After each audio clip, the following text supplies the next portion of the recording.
Hey you guys, it's me and welcome back to DreamsHorrorVille. If you're new here, make sure you stick around so you can decide if you want to subscribe. And if you've been here before, thanks for coming back. So tonight I want to talk about a film that I absolutely love, one of my favorite horror films, Night of the Demons.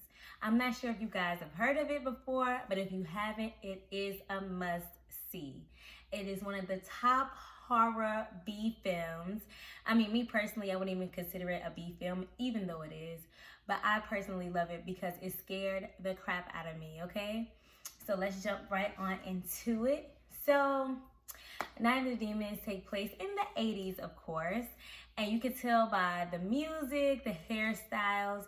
And one thing I like about this film is that they portray every person in a horror film, if that makes sense. They have the sexually active, they have the jock, they have the token black guy, and we'll talk more about the token black guy because if you didn't know, that was my favorite character in this film because he was very relatable.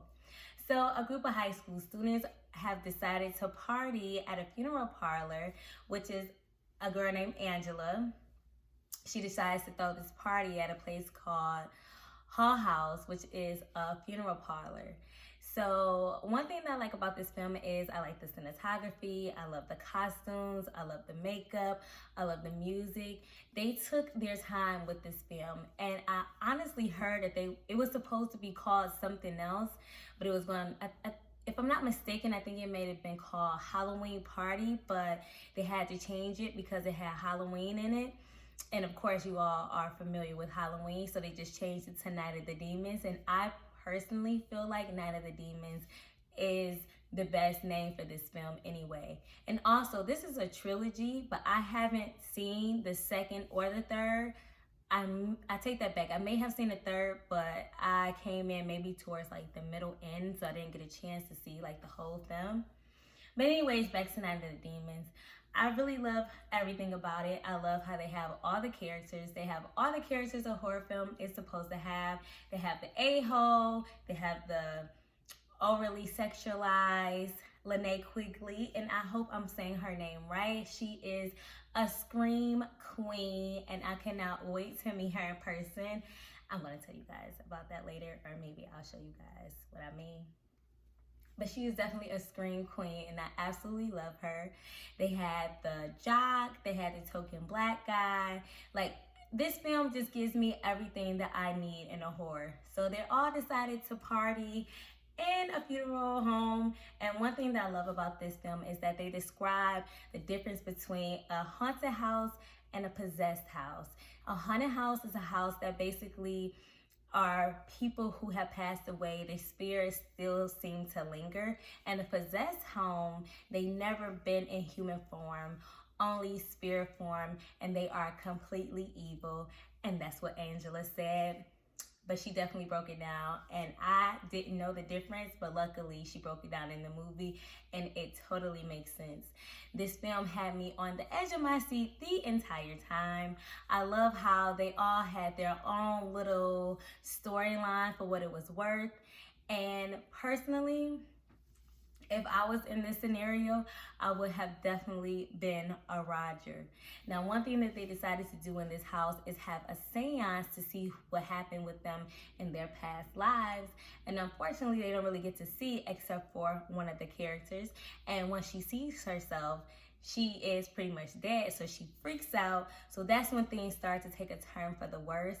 The scariest part in the film for me is when the demon is in the basement. He's in the, what is the name of that room? It's right at the tip of my tongue, but basically where they cremate the bodies. Once the demon came out of there and he ran all the way around the house, and once he got inside of Linnea Quigley, that's when things started to take a turn for the worse, and that's when the movie really began, which was everything for me because the horror was just exactly what I needed it to be. The scares, the blood, the gore, the makeup. I would honestly give it an A. Just because the simple fact that this happened in the 80s. So once the teenagers start becoming possessed one by one, the movie gets rolling, and the ending is not what you expect at all. There is definitely a little, I don't want to say a curveball, but it's not what's expected to happen in the 80s in a horror film. And if you know what I mean, make sure you leave a comment below to tell me exactly what do you think that I meant by what I just said. So check the movie out below. I'm gonna put the link down there so you guys can watch it for free. Don't say I never did anything for you guys, because I am giving you this film for free and I can't put the actual name. So what I'm gonna title it is You're Welcome, because I don't want to get demonetized when that time comes, and I don't want to get the film deleted. So I know that these are supposed to be reviews and I'm supposed to basically tell you guys exactly what happened, but I want you guys to honestly watch it and let me know what you guys think, because these are great horror films that I talk about, and I just want to know you guys' opinion, because I know that a lot of people aren't really into horror films, but this is an absolute classic and the ending is absolutely amazing. So you have to let me know how you feel about it. Let's just say I am Team Roger all day, every day, and that is exactly who I would have been in this film. So with that being said, I want to say thanks for watching. Make sure that you like and subscribe, and tell me how you like the movie below. So with that being said, I'll see you guys next time. Bye.